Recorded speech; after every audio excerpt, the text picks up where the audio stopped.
Telangana local body ఎన్నికల ప్రక్రియ వేగవంతమవుతుంది. ఏ క్షణమైనా షెడ్యూల్ వచ్చే ఛాన్స్ ఉన్నట్టు తెలుస్తోంది. ఈ నేపథ్యంలోనే గ్రౌండ్ లెవెల్లో అన్ని సిద్ధం చేస్తున్నారు. దీంతో పాటు ఇప్పటికే లోకల్ బాడీ ఎన్నికల బ్యాలెట్ పేపర్ల కలర్స్ ఫైనల్ అయ్యాయి. ఈ మేరకు జిల్లా ఆఫీసర్లకు ఆదేశాలు జారీ చేశారు. ఈసారి బ్యాలెట్ పేపర్ల ద్వారానే ఎలక్షన్స్ జరగనున్నాయి. అయితే ఎంపీటీసీ ఎన్నికకు సంబంధించి గులాబీ, జెడ్పీటీసీ తెలుగు బ్యాలెట్ పేపర్లను కేటాయించారు. అయితే ఈసారి 21 ఏళ్లు నిండిన వారికి పోటీ చేసేందుకు అవకాశం కల్పించారు. ఈ దఫా 2 పిల్లల కంటే ఎక్కువ ఉన్న పోటీకి అర్హులుగా నిర్ణయించారు. ఇక దీనిపై తాజా అప్డేట్స్ మా సీనియర్ కరెస్పాండెంట్ శ్రీనివాస్ అందిస్తారు. శ్రీనివాస్, చెప్పండి. తెలంగాణ లోకల్ బాడీ ఎన్నికలకు సంబంధించి ఏ క్షణమైన షెడ్యూల్ రిలీజ్ అయ్యే ఛాన్స్ ఉంది. ఈ నేపథ్యంలో కూడా అధికార యంత్రాంగం కూడా ఏదైతే ఈ ప్రక్రియను స్పీడప్ చేసిందని చెప్పొచ్చు. ప్రధానంగా ఈ లోకల్ బాడీ ఎన్నికలకు సంబంధించి ఇప్పటికే లేట్ అయిన నేపథ్యంలో కూడా వీలైనంత త్వరగా కూడా నిర్వహించేందుకు కూడా ప్రభుత్వం కసరత్తు చేస్తుంది. అదేవిధంగా హైకోర్టు కూడా సెప్టెంబర్ 30 లోపు ఎన్నికలు పూర్తి చేయాలంటూ కూడా ఇప్పటికే ఆదేశాలు జారీ చేసిన నేపథ్యంలో కూడా ఆ దిశలో తెలంగాణ ప్రభుత్వం అడుగులు వేస్తుందని చెప్పొచ్చు. ఈ క్రమంలో కూడా ఇప్పటికే బ్యాలెట్ పేపర్లను కూడా పేపర్లు అదేవిధంగా వాటికి సంబంధించిన కలర్స్ను కూడా ఫైనల్ చేశారు. అయితే ఎంపీటీసీకి సంబంధించి గులాబీ కలర్ బ్యాలెట్ పేపర్ని సిద్ధం చేసేందుకు కూడా ఫైనల్ చేశారు. మరొక వైపు జెడ్పీటీసీకి సంబంధించి తెలుపు రంగుకి సంబంధించిన కలర్ బ్యాలెట్ పేపర్ని ఫైనల్ చేసిన పరిస్థితి. అయితే ఈ ఎన్నికలకు సంబంధించి కూడా ఇప్పటికే కింది స్థాయి గ్రౌండ్ లెవెల్లో కూడా అధికార యంత్రాంగం పూర్తిగా నిమగ్నమైంది. మొత్తం టోటల్ ఈ తెలంగాణ వ్యాప్తంగా జరుగుతున్నటువంటి ఈ లోకల్ బాడీ ఎన్నికలకు సంబంధించి ఎన్ని పోలింగ్ కేంద్రాల్లో ఈ ఎన్నికలు నిర్వహించాలి, అదేవిధంగా వాటికి సంబంధించిన ఏదైతే వనరులు ఏంటి, ఈ అంశాలపై కూడా ఇప్పటికే సీరియస్గా ఎలక్షన్ కమిషన్ ఫోకస్ పెట్టింది. అదేవిధంగా ప్రభుత్వం కూడా ఫోకస్ పెట్టిన పరిస్థితి ఉంది. సీఎం రేవంత్ రెడ్డి కూడా జిల్లా కలెక్టర్లతో పాటు ఈ ఎలక్షన్కి సంబంధించిన అధికారులతో కూడా సమీక్షా సమావేశం నిర్వహించి దానికి సంబంధించిన ఏర్పాట్లు స్పీడప్ చేయాలంటూ కూడా ఇప్పటికే సూచనలు చేసిన పరిస్థితి. అయితే ఈ క్రమంలోనే కూడా బ్యాలెట్ పేపర్లకు సంబంధించిన కలర్లు ఫైనల్ కావడం, అదేవిధంగా ఈసారి అంటే బ్యాలెట్ పద్ధతిలో కూడా ఎన్నికలు నిర్వహించాలని కూడా భావిస్తుంది. అంటే గతంలో ఏదో ఈవీఎం పద్ధతిలో ఎన్నికలు నిర్వహించిన ఎలక్షన్ కమిషన్ ఈసారి బ్యాలెట్ పేపర్ పద్ధతిలో ఎన్నికలు నిర్వహించాలని కూడా భావిస్తుంది. ఈ అన్నిటికి సంబంధించి కూడా ఇప్పటికే జిల్లా అధికారులకు ఆదేశాలు అయితే జారీ చేశారు. అయితే 21 ఏళ్ళు నిండిన యువతి యువకులకు ఖచ్చితంగా ఏదైతే అంటే ఎవరైతే ఉన్నారో వారికి ఎన్నికల్లో పోటీ చేసే ఛాన్స్ కల్పించాలంటూ కూడా భావిస్తుంది.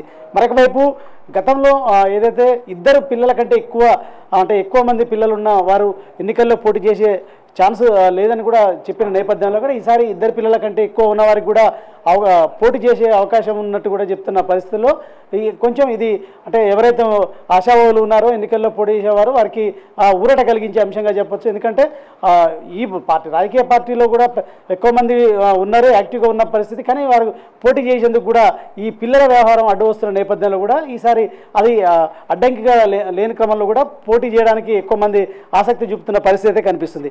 మరోవైపు ఈసారి బ్యాలెట్ పేపర్ అంటే నోటాకు సంబంధించిన అంశం, నోటాకు సంబంధించిన బ్యాలెట్ పేపర్ కూడా ఈసారి దీంట్లోనే యాడ్ అయ్యి అంటే ఇంక్లూడ్ అయ్యి కూడా వస్తుంది. అయితే గతంలో కూడా నోటా సపరేట్గా ఉన్న నేపథ్యంలో కూడా ఈసారి ఇంక్లూడ్ అయ్యి వస్తుందని కూడా చెప్పొచ్చు.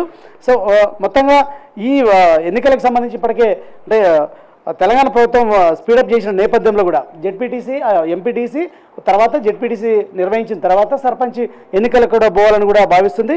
అయితే వార్డు మెంబర్గా పోటీ చేసేవారు కావచ్చు, అదేవిధంగా సర్పంచ్గా పోటీ చేసేవారు కావచ్చు, ఎవరైనా సరే 21 ఏళ్ళు నిండాలని కూడా చెప్తున్న నిబంధనల నేపథ్యంలో కూడా ఈ అన్నిటికి సంబంధించి కూడా ఇప్పటికే జిల్లా కలెక్టర్లు కావచ్చు, ఇటు అధికారులు కూడా పూర్తిగా నిమగ్నమయ్యారు.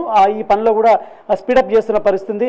అయితే ఇది ఇప్పటికీ ఏదైతే తెలంగాణ ప్రభుత్వం కులగణన చేసింది, అదేవిధంగా ఏదైతే స్థానిక సంస్థల ఎన్నికల్లో 42% రిజర్వేషన్ బీసీలకు కల్పించాలని కూడా ఇప్పటికే ఒక ఆర్డినెన్స్ తీసుకొచ్చింది. ఆర్డినెన్స్ ప్రస్తుతం గవర్నర్ దగ్గర పెండింగ్లో ఉన్న నేపథ్యంలో అది ఇంకా సస్పెన్సే కొనసాగుతుంది. ఎందుకంటే గవర్నర్ దీనికి సంబంధించి ఇప్పటివరకు ఆమోదించలేదు.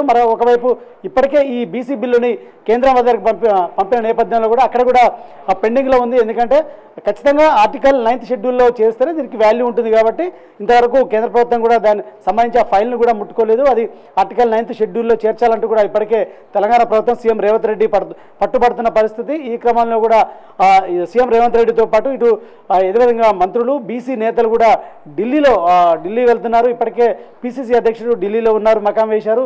అయితే ఈ క్రమంలో కూడా అక్కడ పెద్ద అంటే బీజేపీ ప్రభుత్వాన్ని ఒత్తిడి తీసుకొచ్చేందుకు కూడా ప్రయత్నాలు చేస్తున్నారు. బీజేపీ దేశవ్యాప్తంగా ఉన్నటువంటి కాంగ్రెస్ ఎంపీలకు సంబంధించి వారికి పవర్ పాయింట్ ప్రజెంటేషన్ ఇవ్వడంతో పాటు వారికి అవగాహన కల్పిస్తున్నారు. అదేవిధంగా పార్లమెంట్లో ఒత్తిడి తీసుకురావడానికి కేంద్ర ప్రభుత్వాన్ని ఆ విధంగా ప్రయత్నం చేస్తున్న పరిస్థితి. ఇంకోవైపు రాజ్యసభలో ఉన్నటువంటి ప్రతిపక్ష అంటే ఏదైతే ప్రతిపక్ష నేతగా ఉన్నటువంటి ఏఐసిసి అధ్యక్షుడు మల్లికార్జున ఖర్గే, అదేవిధంగా లోక్సభలో ప్రతిపక్ష నేతగా ఉన్నటువంటి రాహుల్ గాంధీకి కూడా ఈ తెలంగాణలో బీసీ బిల్తో పాటు 42% రిజర్వేషన్ ఆవశ్యకతను వివరించడంతో పాటు రాహుల్ గాంధీతో అగ్రనేత రాహుల్ గాంధీతో కూడా సీఎం రేవంత్ రెడ్డి ప్రధాని మోడీ కలిసేందుకు కూడా ప్రయత్నం చేస్తున్నారు. ఈ క్రమంలో కూడా అపాయింట్మెంట్ కూడా అడిగారు. ఒకవేళ మోడీ అపాయింట్మెంట్ ఇస్తే కనుక ఖచ్చితంగా రాహుల్ గాంధీతో పాటు సీఎం రేవంత్ రెడ్డి మోడీని కలిసి ఈ బిల్లుని ఆమోదించేందుకు కూడా సహకరించాలంటూ కూడా విజ్ఞప్తి చేసే ఛాన్స్ ఉంది. సో ఇన్ని రకాలుగా తెలంగాణ ప్రభుత్వం అంటే యాజ్ ఎర్లీ యాజ్ పాసిబుల్ ఎన్నికలు నిర్వహించడానికి ప్లాన్ చేస్తుంది. అదేవిధంగా దీనికి సంబంధించిన షెడ్యూల్ ఎప్పటికీ అంటే త్వరలో కూడా విడుదలయ్యే ఛాన్స్ ఉన్న నేపథ్యంలో కూడా ఈ ఆర్డినెన్స్ ప్రస్తుతం అయితే పెండింగ్లో ఉన్న పరిస్థితి ఉంది. అయితే దీనికి సంబంధించి అంటే ఎప్పుడు క్లియర్ అయినా సరే ఏదైనా సరే ఖచ్చితంగా ఎన్నికలు నిర్వహించాలి సెప్టెంబర్ 30 లోపు. కాబట్టి వాటికి సంబంధించిన ప్రక్రియను వేగవంతం చేయడంతో పాటు బ్యాలెట్ పేపర్లను కూడా ఫైనల్ చేసింది. వాటికి సంబంధించిన కలర్స్ని కూడా డిసైడ్ చేశారని చెప్పొచ్చు. Thank you Srinivas.